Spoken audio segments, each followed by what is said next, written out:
Study के YouTube channel में। Students, आज हम आपको बताने वाले हैं रंगों या वर्णों के बारे में। आप किसी भी कॉम्पिटिटिव एग्जाम को देने जाते हो और यदि उसमें जीके पूछा जाना है या पर्यावरण या विज्ञान से रिलेटिव सब्जेक्ट आपसे यदि पूछा जाना है तो यहाँ रंगों से संबंधित जो प्रश्न है वो निश्चित रूप से आते ही हैं। और छात्रों, यदि आप हमारे चैनल पर पहली बार विजिट कर रहे हैं तो प्लीज सब्सक्राइब कर लें, लाइक कर दें। यदि आप इस वीडियो में हमारे साथ अंत तक बने रहते हैं तो हम आपको विश्वास दिलाते हैं कि रंगों या वर्णों से आने वाले सभी प्रश्नों को आप बड़ी आसानी से हल कर पा रहे होंगे। तो ठीक है स्टूडेंट्स, देखते हैं रंगों या वर्णों को। सबसे पहले रंग या वर्ण, पेंट्स आप जानते हो। रंग वर्ण या जो पेंट्स हैं ये मुख्यतः पेट्रोलियम का उत्पाद है, मतलब पेट्रोलियम के उत्पाद से ही हमें वार्निश या पेंट्स प्राप्त होते हैं। इनको हम वार्निश भी कह सकते हैं, पेंट्स भी कह सकते हैं। ठीक है, मुख्यतः जो रंग होते हैं या वर्ण होते हैं ये मुख्यतः 3 प्रकार के होते हैं। कितने प्रकार के होते हैं? 3 प्रकार के होते हैं। प्राथमिक वर्ण, द्वितीयक वर्ण और तृतीयक वर्ण। कितने प्रकार के होते हैं? 3 प्रकार के। रंग या वर्णों की संख्या कभी आपसे पूछी जाए तो 3 प्रकार के होते हैं स्टूडेंट्स, प्राथमिक वर्ण, द्वितीयक वर्ण और तृतीयक वर्ण। ठीक है, प्राइमरी, सेकेंडरी और इस प्रकार से। अब हम इनकी एक एक करके परिभाषा आपको समझाते हैं। सबसे पहले आपको प्राथमिक वर्ण के बारे में कि प्राथमिक वर्ण क्या कहलाते हैं। ऐसे वर्ण जिनको मिलाकर के अन्य सभी प्रकार के रंग प्राप्त किए जा सकते हैं, इनको प्राथमिक वर्ण कहते हैं। अन्य रंगों को मिलाकर के ये वर्ण प्राप्त नहीं किए जा सकते। ठीक है, अन्य रंगों को मिलाकर के ये वर्ण प्राप्त नहीं किए जा सकते। इनको हम क्या कहते हैं? प्राथमिक वर्ण कहते हैं। लेकिन इनको यदि मिला दिया जाए निश्चित अनुपात में प्राथमिक वर्णों को तो अन्य सभी प्रकार के रंग प्राप्त कर सकते हैं। उनको हम कहते हैं प्राथमिक वर्ण। ठीक है, ये हम जरूर कह रहे हैं कि अन्य सभी प्रकार के रंग प्राप्त कर सकते हैं स्टूडेंट्स, लेकिन प्राथमिक वर्णों को मिला के हम काला और सफेद रंग प्राप्त नहीं कर सकते। ठीक है, क्या क्या? काला और सफेद रंग प्राप्त नहीं कर सकते, क्योंकि काला और सफेद रंग हालांकि हो जाता है लेकिन शुद्ध काला और सफेद रंग प्राप्त नहीं कर सकते, क्योंकि काला और सफेद रंग को हम आवरणीय रंग कहते हैं। कभी यदि आपको प्रश्न आ जाए कि कौन से 2 रंग हैं जो आवरणीय रंग हैं, ठीक, शुद्ध आवरणीय रंग है, तो कौन से 2 रंग आवरणीय रंग हैं? काला और सफेद। ये कैसे रंग होते हैं? आवरणीय, मतलब इनको रंगों में नहीं रखा जा सकता, रंगों की श्रेणी में नहीं रखा जा सकता, इसलिए इन्हें हम क्या कहते हैं? आवरणीय रंग। ध्यान रखना, आवरणीय रंग काला और सफेद। ठीक है, इसके बाद में जो प्राथमिक वर्ण होते हैं स्टूडेंट्स, ये जो प्राथमिक वर्ण होते हैं ये खुद 2 प्रकार के होते हैं। प्राथमिक वर्ण खुद 2 प्रकार के होते हैं। एक होते हैं भौतिकी में या भौतिक विज्ञान में, फिजिक्स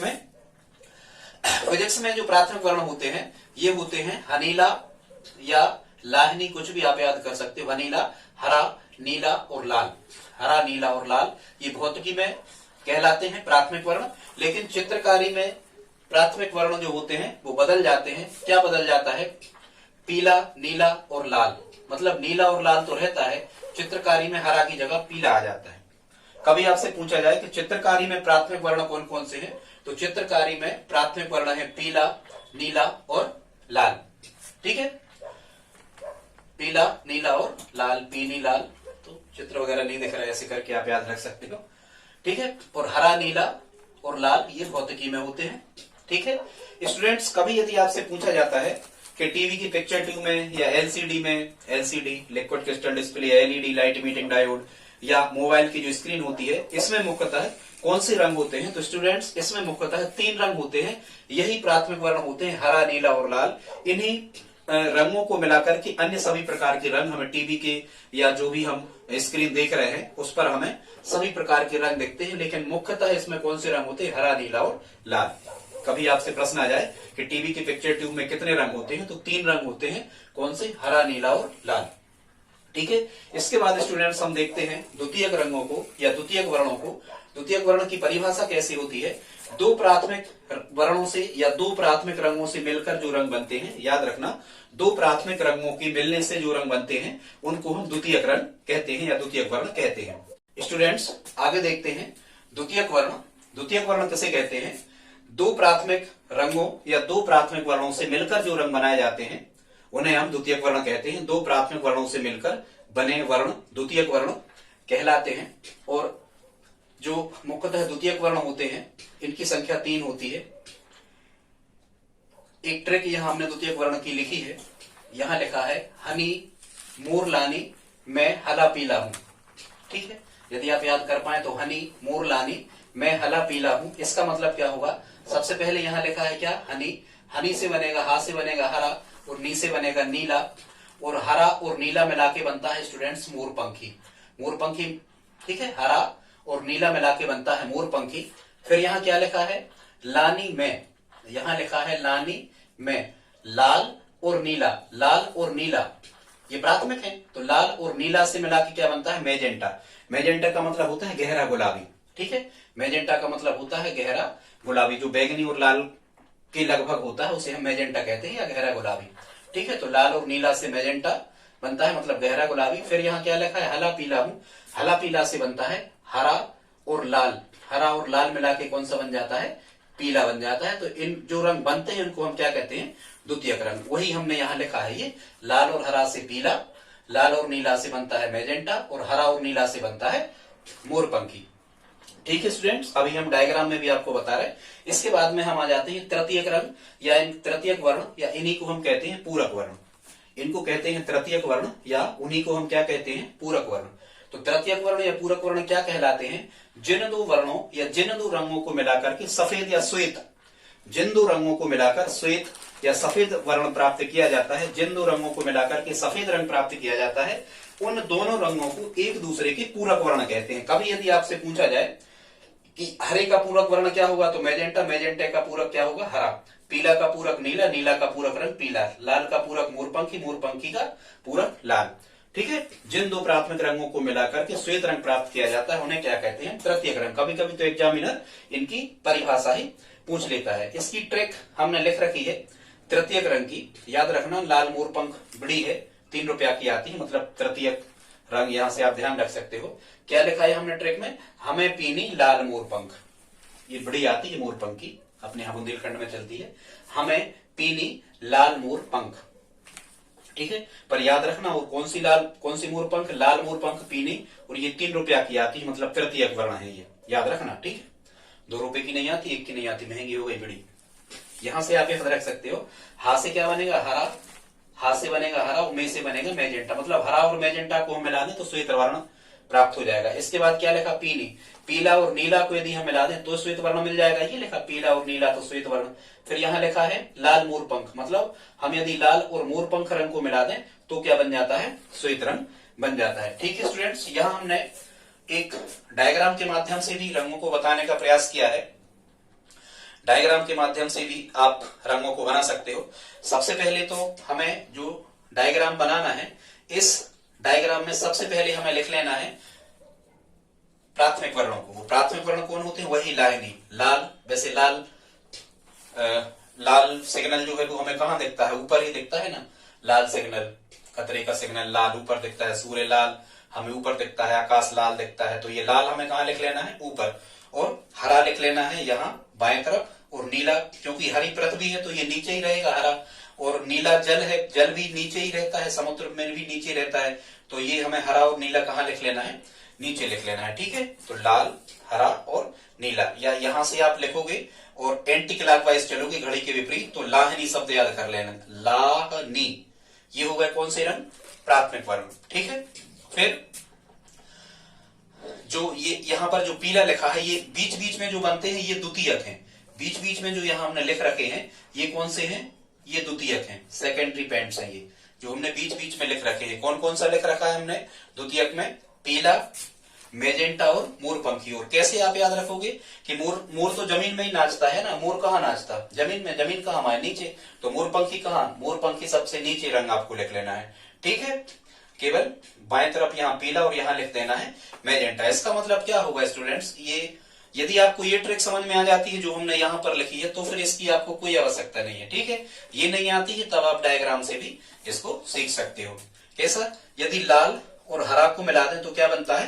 पीला बनता है। ठीक है, और यदि हम लाल और नीला को मिला दें तो मैजेंटा बनता है, और यदि हम हरा और नीला को मिला दें तो क्या बनता है, मोरपंखी बनता है। ठीक है, आप पेन कागज उठा के इसको नोट कर सकते हो। तो ये तो हो गया द्वितीयक रंग, मतलब यहाँ जो हमने यहाँ लिखे हैं ये हो गया द्वितीयक रंग। ठीक है, लाल और हरा को मिलाकर द्वितीयक रंग पीला बनेगा, लाल और नीला को मिलाकर द्वितीयक रंग मैजेंटा बनेगा, हरा और नीला को मिलाकर द्वितीयक रंग मोरपंखी बनेगा। इसके बाद स्टूडेंट्स तृतीयक रंग जो कहलाते हैं या तृतीयक वर्ण जो होते हैं या जिनको हम पूरक वर्ण कहते हैं, मतलब ऐसे दो वर्ण एक दूसरे के पूरक वर्ण कहलाते हैं जिनको मिलाने से श्वेत वर्ण प्राप्त हो जाता है।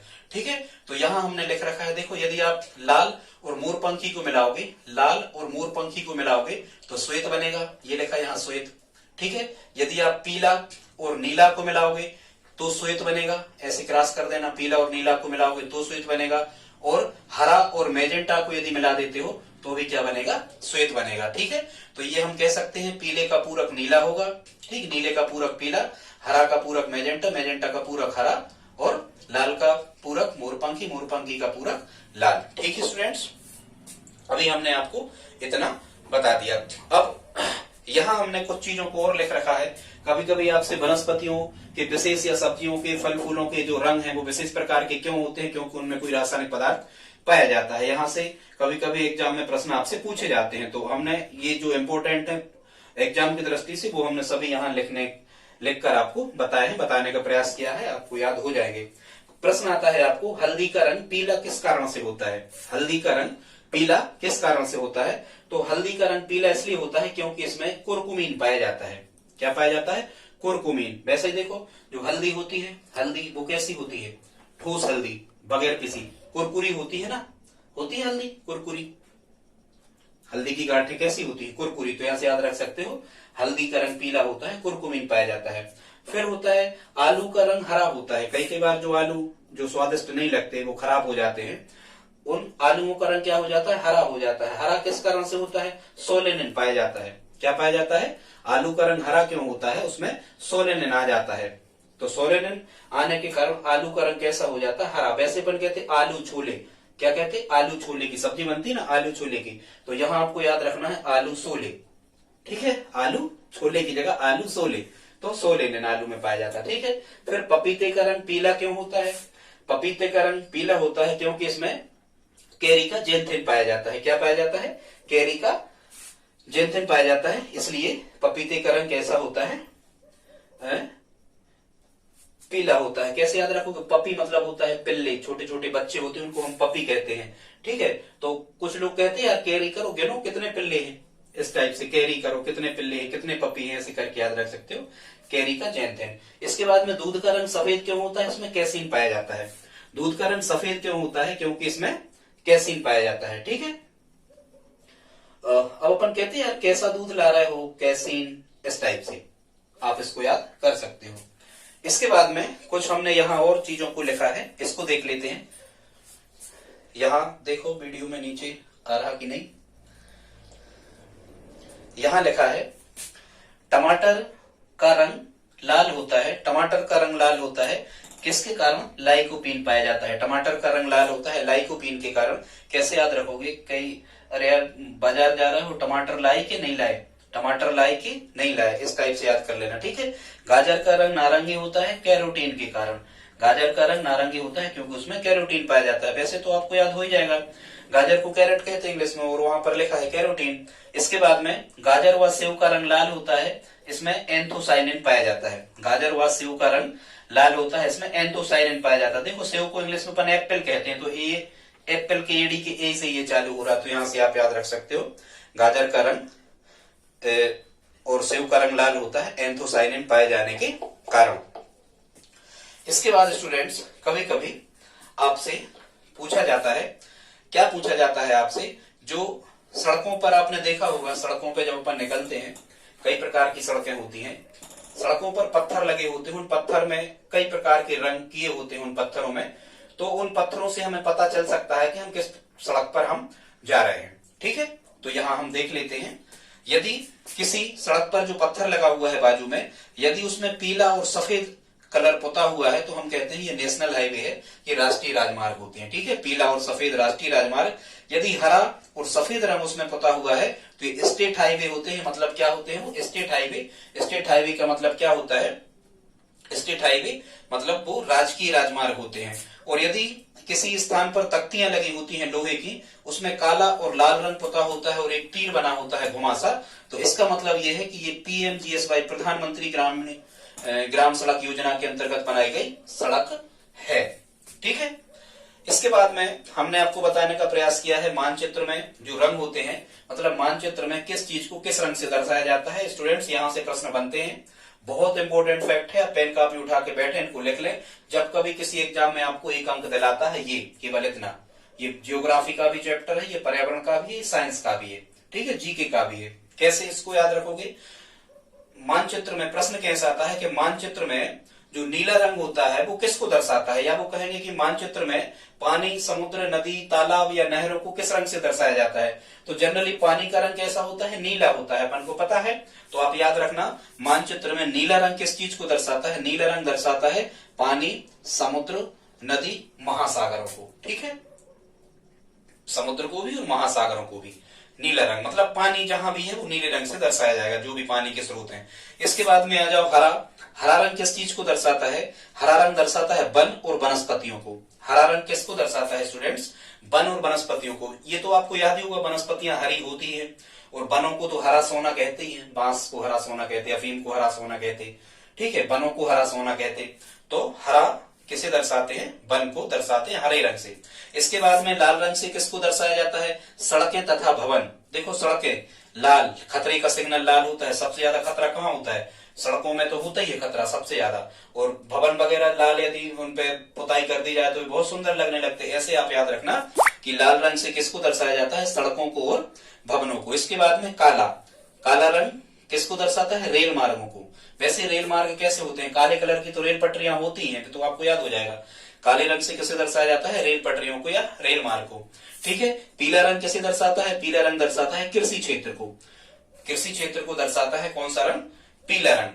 कैसे आप याद रखो? पीला रंग कृषि क्षेत्र को दर्शाता है। वैसे पीला सोयाबीन होता है, मध्य प्रदेश को तो सोया राज्य कहते हैं, ठीक है।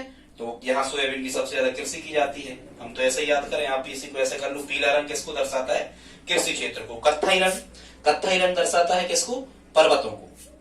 पर्वतों को दर्शाता है कत्थई रंग। और भूरा रंग दर्शाता है, भूरा रंग किसको दर्शाता है? मैदानों को और समुच्च रेखाओं को। ठीक है, मैदानों को और समुच्च रेखाओं को दर्शाता है भूरा रंग।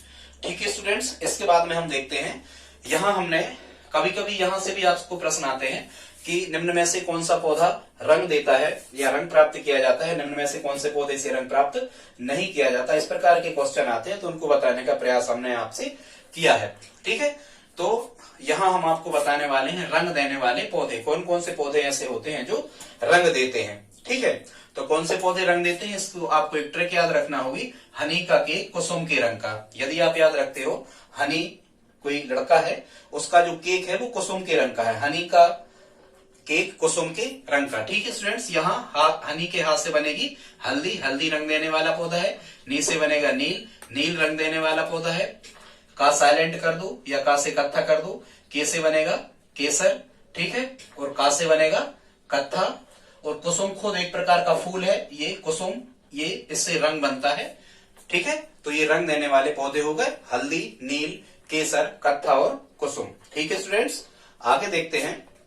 अब कभी कभी आपको प्रश्न आता है कि जो तारे होते हैं आसमान में, हम ऊपर देखते हैं अनंत तारे हैं, सूर्य भी एक तारा है, तारे का रंग उसका क्या दर्शाता है। कभी कभी तो एग्जामिनर केवल इतना ही प्रश्न पूछ लेता है कि तारे का रंग क्या दर्शाता है। तो स्टूडेंट्स, तारे का रंग उसका ताप दर्शाता है। तारे का रंग उसका क्या दर्शाता है? तारे का रंग उसका ताप दर्शाता है। ठीक है, अब आपको याद रखना है तारे का रंग ताप दर्शाता है। और मुख्यतः इनकी 4 श्रेणियां होती हैं तारे के रंगों की। यदि किसी तारे का ताप कम है, मतलब सबसे कम है, ध्यान देना, यदि किसी तारे का ताप सबसे कम है तो किस रंग का दिखता है? लाल रंग का। याद रखना, यदि किसी तारे का जो टेम्परेचर है वो सबसे कम है, यदि बहुत कम है, तो तारा कैसा दिखता है? लाल। जनरली देखो, अपन किसी भी चीज को गर्म करते हैं तो सबसे पहले वो लाल होती है, फिर उसके बाद में उसमें आग लगती है। मतलब यदि किसी तारे का रंग लाल है, मतलब उसका तापमान कम है। और लाल रंग को, इसकी श्रेणी जो होती है, लाल रंग के तारे को M से दर्शाया जाता है, याद रखना। ठीक है, ये तापमान का हमने बढ़ता क्रम लिखा है। लाल रंग से ज्यादा तापमान होता है पीले का, ये बढ़ता क्रम है, ध्यान रखना। ये हमने बढ़ते क्रम में लिखा है, ये असेंडिंग ऑर्डर में हमने लिख रखे हैं। लाल रंग से ज्यादा ताप किसका होता है? पीले रंग का। और याद रखना किसी तारे में जितना ज्यादा ताप है इसका मतलब ये है कि उसकी हाइड्रोजन उतनी ही ज्यादा है, हाइड्रोजन हीलियम में बदलने के लिए है, वहां तो ताप ज्यादा है। लाल रंग के तारे का ताप सबसे कम होता है, उससे ज्यादा होता है पीले रंग के तारे का। कभी यदि आपसे पूछा जाए कि हमारे सूर्य का रंग क्या है, तो स्टूडेंट्स हमारे सूर्य का रंग है पीला। हमारे सूर्य का रंग वर्तमान में कैसा है? पीला है। ठीक है, फिर पीला से ज्यादा ताप किस तारे का होता है? जो सफेद होता है। और सबसे ज्यादा ताप किस तारे का होता है? सबसे अधिक ताप किस तारे का होता है? जो नीला होता है।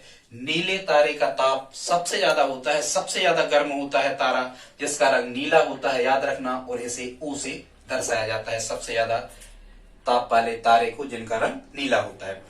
इसके बाद स्टूडेंट्स हम आ जाते हैं, सूर्य का प्रकाश कितने रंगों से मिलकर बना होता है? कभी कभी एग्जामिनर पूछ लेता है, 7 रंगों से मिलकर बना होता है। भले वो हमें श्वेत वर्ण दिखता है, सफेद दिखता है स्पेक्ट्रम वो, लेकिन सूर्य का प्रकाश कितने रंगों से मिलकर बना होता है? 7 रंगों से।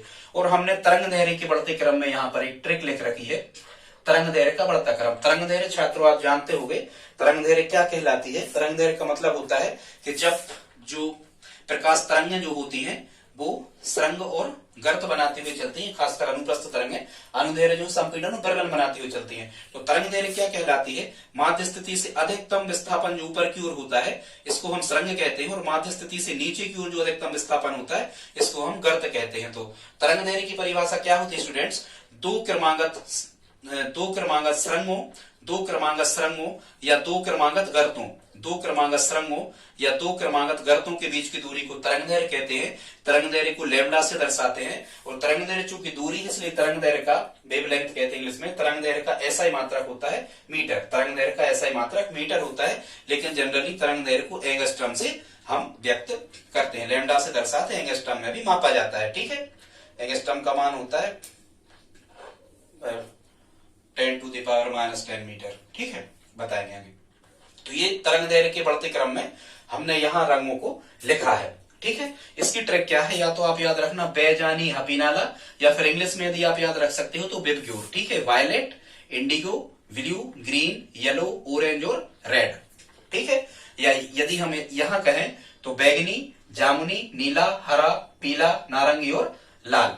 ठीक है, यहाँ लाल रंग और बैगनी रंग से प्रश्न बहुत ज्यादा बनते हैं एग्जाम में। कैसे प्रश्न बनते हैं? एग्जामिनर पूछता है किस रंग का तरंग दैर्घ्य सबसे ज्यादा होता है, तो ध्यान रखना स्टूडेंट्स, लाल रंग का तरंग दैर्घ्य सबसे ज्यादा होता है। और जिस रंग का तरंग दैर्घ्य जितना ज्यादा होता है, तो रैले के प्रकीर्णन नियम के अनुसार जिस रंग का तरंग दैर्घ्य सबसे ज्यादा होता है उसका प्रकीर्णन उतना ही कम होता है। मतलब याद रखना, कभी आपसे पूछ लिया जाए कि सबसे ज्यादा तरंग दैर्घ्य किसका होता है, तो लाल रंग का होता है। सबसे कम प्रकीर्णन किसका होता है? सबसे कम प्रकीर्णन किसका होता है? तो लाल रंग का प्रकीर्णन मतलब फैलना सबसे कम होता है। सबसे कम विचलन किस रंग का होता है? तो सबसे कम विचलन मतलब प्रकीर्णन लाल रंग का होता है। ठीक है, कभी कभी एग्जामिनर प्रश्न करता है कि किस रंग के प्रकाश में प्रकाश संश्लेषण की क्रिया सबसे तेज गति से होती है, तो याद रखना लाल रंग के प्रकाश में प्रकाश संश्लेषण की क्रिया सबसे तेज गति से होती है। और इसका अपोजिट यदि हम कर देते हैं तो बैगनी में आ जाता है। ठीक है, सर्वाधिक ऊर्जा कौन सा रंग देता है? बैगनी देता है। सबसे कम ऊर्जा लाल रंग देता है। ठीक है, किन दो रंगों को मिला के बैगनी बनाया जा सकता है? लाल और नीला को मिला के बैगनी रंग बनाया जा सकता है। ठीक है, अब कभी कभी आपको क्यों वाले क्वेश्चंस भी पूछ लिए जाते हैं, यहां से हम आपको क्यों वाले क्वेश्चंस भी बता दे रहे हैं। यहां एक प्रश्न लिखा है, ठीक तो ठीक है, आप समझ गए। सबसे कम तरंग दैर्घ्य किसकी होगी? बैगनी की। सबसे ज्यादा प्रकीर्णन किसका होगा? बैगनी का। सबसे ज्यादा विचलन किसका होगा? बैगनी का। ठीक है, सबसे प्रकाश संश्लेषण की क्रिया सबसे धीमी किस रंग में होगी? बैगनी रंग में होगी। ठीक है, यहां से प्रश्न जब कभी बन जाते हैं। अब आपको प्रश्न आता है आकाश नीला क्यों दिखाई देता है? नीला मतलब वही बैगनी क्यों दिखाई देता है? तो वही हमें कहना है, चूंकि बैगनी रंग का तरंग दैर्घ्य कैसा होता है? बैगनी रंग का तरंग दैर्घ्य सबसे कम होता है। अब जब बैगनी रंग का तरंग दैर्घ्य सबसे कम होता है तो इसका प्रकीर्णन मतलब फैलाव ज्यादा होता है, इसलिए हमें आकाश नीले रंग का दिखाई देता है। ठीक है, क्यों वाले कारण भी आते हैं आपको एग्जाम में कि क्या सत्य है, आकाश हमें नीला दिखाई देता है, इसके संदर्भ में क्या सत्य है? तो हम कहेंगे नीले रंग या बैगनी रंग का जो तरंग दैर्घ्य है वो कैसा होता है? कम होता है, इसलिए इसका प्रकीर्णन ज्यादा होता है और फैलाव के कारण वो हमें नीला। कभी कभी प्रश्न आता है कि पानी या समुद्र नीला क्यों दिखाई देता है, तो इसी कारण, यही बैगनी का तरंग दैर्घ्य सबसे कम होता है, यहाँ बैगनी का अर्थ नीला ही लगाया जाता है। ठीक है, फिर कभी कभी प्रश्न आता है कि उगते और डूबते समय सूर्य लाल रंग का क्यों दिखाई देता है। ठीक, उगते और डूबते समय सूर्य लाल रंग का क्यों दिखाई देता है, तो यहाँ भी हमें वही कहना है कि उगते और डूबते समय सूर्य हमसे बहुत अधिक दूरी पर होता है, क्योंकि लाल रंग का तरंग दैर्घ्य सबसे कम होता है, इसलिए इसका प्रकीर्णन कम होता है, और प्रकीर्णन कम होने के कारण वो हमारी आंखों तक पहुंच जाता है, इसलिए हमें उगते डूबते समय सूर्य लाल रंग का दिखाई देता है। कभी कभी प्रश्न आता है कि खतरे का सिग्नल लाल क्यों होता है। खतरे के जितने भी सिग्नल होते हैं, जितने भी बत्तियां, जितने भी झंडे वगैरह होते हैं, खतरे का सिग्नल लाल क्यों होता है। स्टूडेंट्स, खतरे का सिग्नल लाल इसलिए होता है क्योंकि तरंग दैर्घ्य लाल रंग की सबसे ज्यादा होती है, और जिस रंग की तरंग दैर्घ्य सबसे ज्यादा होती है उसका प्रकीर्णन मतलब फैलाव उतना ही कम होता है। तो लाल रंग की तरंग दैर्घ्य सर्वाधिक होने के कारण उसका प्रकीर्णन कम होता है, इसलिए लाल रंग को बहुत अधिक दूरी से देखा जा सकता है। यही कारण है कि खतरे का सिग्नल कैसा होता है, लाल होता है। ठीक, फिर हाँ, इसके बाद में यहां से भी प्रश्न आते हैं, केमिकल्स हैं। आतिशबाजी में रंग और रासायनिक पदार्थ, मतलब आतिशबाजी जो होती है, फटाके फूटते हैं शादी विवाह वगैरह में, कई प्रकार के आतिशबाजी जो की जाती है, आसमान की ओर फटाके चलाए जाते हैं, कई प्रकार के रंग उनसे निकलते हैं। तो कौन सा केमिकल्स, कौन सा रासायनिक पदार्थ किस प्रकार के रंग को बनाता है, किस प्रकार के रंग को उत्पन्न करता है, उसमें क्या मिलाया जाता है, ये आपको प्रश्न आता है। तो यहां से हमने एक ट्रिक लिख रखी है, इससे हम देख लेते हैं ट्रिक कैसी है। पिला के फिर नीलम को लाल की हरा सोना दो। ट्रिक है, कोई ऐसे नहीं सोचना कि क्या बोल रहे। पिला के फिर नीलम को लाल की हरा सोना दो। यहां से देखो कैसे आप याद रखोगे। सबसे पहले हमें क्या याद रखना है, प्रश्न कैसे आते हैं कि आतिशबाजी में पीला रंग प्राप्त करने के लिए क्या मिलाया जाता है, या कौन सा केमिकल से कौन सा रासायनिक पदार्थ है जो पीला रंग प्राप्त करता है, या जलने पर, विस्फोट होने पर पीला दिखाई देता है। तो यहां लिखा है पिला, पिला से बनेगा पीला, और फिर से बनेगा फेरिक ऑक्साइड। याद रखना, यदि आपको आतिशबाजी में पीला रंग प्राप्त करना है तो फेरिक ऑक्साइड आपको मिलाना होगा। ठीक है, फेरिक ऑक्साइड मिलाने से पीला रंग प्राप्त हो जाता है। फिर यहाँ क्या लिखा है, नीलम को, तो यहाँ नीलम से बनेगा नीला, नीला रंग ये प्राप्त करना होता है तो को से बनेगा कोबाल्ट ऑक्साइड। को से क्या बनेगा, कोबाल्ट ऑक्साइड, मतलब नीला रंग प्राप्त करना है तो क्या मिलाना होगा आपको, कोबाल्ट ऑक्साइड। ठीक है स्टूडेंट्स, फिर यहाँ क्या लिखा है, लाल की, लाल की से क्या बनेगा, लाल से बनेगा क्यूप्रस ऑक्साइड। लाल से क्या बनेगा, लाल से बनेगा लाल रंग, लाल से बनेगा लाल रंग, और की से बनेगा क्यूप्रस ऑक्साइड। माने लाल रंग दिखता है किसकी वजह से, क्यूप्रस ऑक्साइड की वजह से। ठीक है, प्रश्न आते हैं यहां से, बड़ा इंपॉर्टेंट फैक्ट यहां हमने बताया, आप नोट कर लेना, लिख लेना। फिर यहाँ क्या लिखा है, हरा सोना दो। हरा रंग दिखता है किस कारण से, सो से बनेगा सोडियम क्रोमोट। क्या बनेगा, सो से अकेले याद कर लेना, सोडियम क्रोमोट। माने हरा रंग दिखता है हमें, या हरा रंग प्राप्त करना है तो सोडियम क्रोमेट उसमें मिलाया जाता है।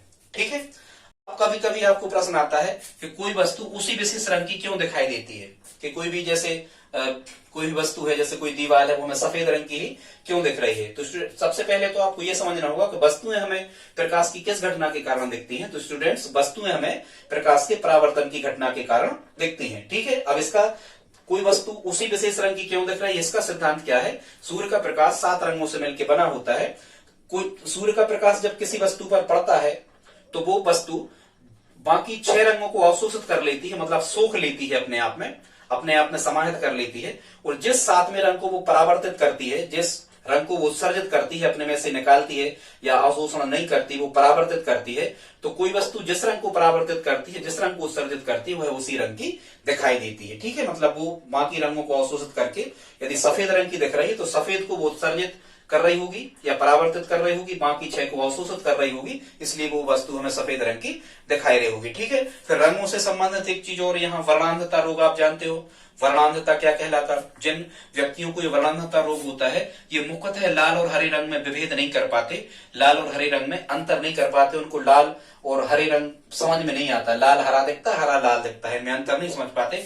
या फिर हम ऐसा कह सकते हैं, एक से अधिक रंगों में भी अंतर नहीं कर पाते, लाल हरे के अलावा भी अन्य रंग उनको समझ में नहीं आते। इस रोग को हम क्या कहते हैं, वर्णांधता कहते हैं। ठीक है, कभी कभी आपको प्रश्न आता है कि चंद्रमा पर यदि आदमी है तो आकाश कैसा दिखेगा? तो आकाश काला दिखेगा। चंद्रमा पर यदि कोई व्यक्ति है तो आकाश कैसा दिखेगा? काला दिखेगा। क्यों दिखेगा? क्योंकि चंद्रमा पर वायुमंडल नहीं है। चंद्रमा पर वायुमंडल नहीं होने के कारण, या हम कहें कि अंतरिक्ष भी, ऊपर से देखने पर अंतरिक्ष भी काला दिखता है। क्यों दिखता है? क्योंकि वायुमंडल यहाँ से 400 किलोमीटर की ऊंचाई तक तो है, अब अंतरिक्ष तो अनंत सीमाओं तक है, तो अंतरिक्ष में वायुमंडल नहीं है, इसलिए अंतरिक्ष भी कैसा दिखता है? काला दिखता है, वायुमंडल ना होने के कारण। ठीक है।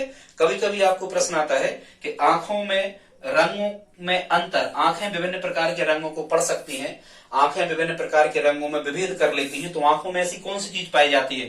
तो यहां हमें कहना है आंखों में शंकु या कोंस कोशिकाएं पाई जाती हैं। क्या पाई जाती हैं? शंकु कोशिकाएं या कोंस कोशिकाएं पाई जाती हैं। तो शंकु कोशिकाएं या कोंस कोशिकाएं आंखों में पाई जाती हैं और रंगों में विभेद करने के लिए यही जवाबदार होती हैं। कभी कभी प्रश्न आता है कि आंखों का जो रंग होता है वो किसका रंग होता है? तो आंखों का जो रंग होता है स्टूडेंट्स, ये आयरिस का रंग होता है। ठीक है, आयरिस का रंग होता है।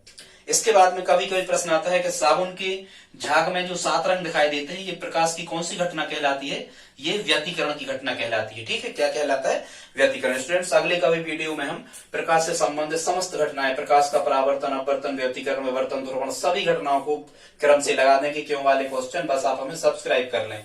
ठीक है। इसके बाद में कभी कभी आपको प्रश्न आता है इंद्रधनुष में कितने रंग होते हैं? तो इंद्रधनुष में 7 रंग होते हैं। इंद्रधनुष कितने प्रकार का होता है? इंद्रधनुष 2 प्रकार का होता है। इंद्रधनुष कब दिखाई देता है? इंद्रधनुष में बरसात के दिन में दिखाई देता है। कब? बरसात के दिनों में दिखाई देता है। ठीक है। क्योंकि इंद्रधनुष कैसे बनता है कि जब बरसात के दिनों में अंतरिक्ष में पानी की कुछ बूंदें शेष रह जाती हैं, जब सूर्य का प्रकाश उन पे पड़ता है, उन बूंदों पे, तो बूंदें करती हैं प्रिज्म का कार्य। प्रिज्म प्रकाश के रंग को, प्रकाश को 7 रंगों में बांट देती है, तो वहां बूंदें प्रिज्म का कार्य करती हैं और बूंदें प्रकाश को 7 रंगों में बांट देती हैं। तो इस घटना के परिणाम स्वरूप क्या बनता है? इंद्रधनुष बनता है। इंद्रधनुष कितने प्रकार का होता है? इंद्रधनुष मुख्यतः 2 प्रकार के होते हैं, प्राथमिक इंद्रधनुष और द्वितीयक इंद्रधनुष। और इनमें अंतर कैसे जाना जाता है? विभेद एक तो परावर्तन और अपवर्तन की घटना के भी आधार पर जाना जाता है। कभी विस्तृत हम समझा देंगे, अभी तो हम रंगों पर चर्चा कर रहे हैं। तो रंगों के बारे में हम आपको बता दे रहे हैं कि प्राथमिक जो इंद्रधनुष होता है, हाँ बाकी आप समझ गए। एक घटना यहां हमने नहीं लिखी, वर्ण विक्षेपण। वर्ण विक्षेपण आप जानते हो, वर्ण विक्षेपण की घटना क्या कहलाती है? ये प्रिज्म है, जब श्वेत प्रकाश यहां से गुजारा जाता है तो ये अपवर्तन के पश्चात यहां से 7 रंग नीचे की ओर 7 रंगों में बट जाता है। मतलब जब श्वेत प्रकाश को किसी प्रिज्म में से होकर गुजारा जाता है तो वह अपने अवयवी 7 रंगों में बट जाता है। इस घटना को प्रकाश का वर्ण विक्षेपण कहते हैं। इसकी खोज न्यूटन के द्वारा करी गई थी। ठीक है। अब हम आपको बता रहे हैं, क्या बता रहे थे? प्राथमिक इंद्रधनुष और द्वितीयक इंद्रधनुष के बारे में। प्राथमिक इंद्रधनुष में स्टूडेंट्स क्या होता है? रंगों के आधार पे प्राथमिक इंद्रधनुष में क्या होता है ये देखो। आप एक ट्रिक याद कर लेना, यहां लिखा है बीएपी बाप। क्या लिखा है? बीएपी बाप। बाप शब्द यहां पर लिखा है, तो यहां से आप प्राथमिक इंद्रधनुष, पी से बनेगा प्राथमिक इंद्रधनुष।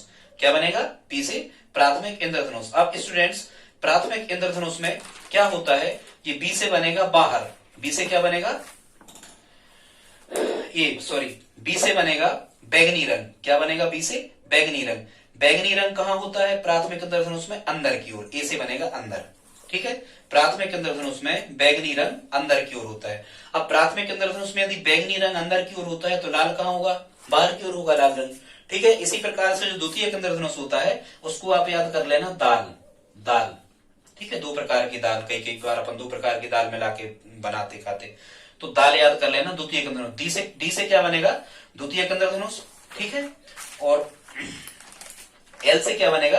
एल से बनेगा लाल, और लाल यहां कहां होता है? अंदर की ओर। ठीक है। लाल कहां होता है? अंदर की ओर। यदि इसमें लाल अंदर की ओर होता है तो फिर बैगनी कहां होता होगा? बाहर की ओर। ठीक है। और यहां बैगनी कहां होता है? अंदर की ओर। अब आप अपने हिसाब से इसको तैयार कर लेना।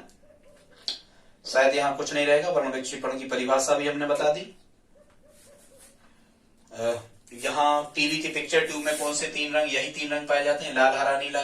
मानव की दृष्टि में भी मुख्यतः यही लाल, हरा, नीला रंग पाए जाते हैं। स्टूडेंट्स, यदि आपको ये वीडियो अच्छा लगा हो तो आप प्लीज लाइक, शेयर, सब्सक्राइब कर दें, और आप कमेंट बॉक्स में हमें कमेंट जरूर लिखें। आप हमसे गणित, रीजनिंग या साइंस या बाल विकास, पेडागोजी, चाइल्ड डेवलपमेंट, या हिंदी, जिस किसी विषय का यदि आप वीडियो हमसे चाहते हो हम बनाने का प्रयास करेंगे। धन्यवाद।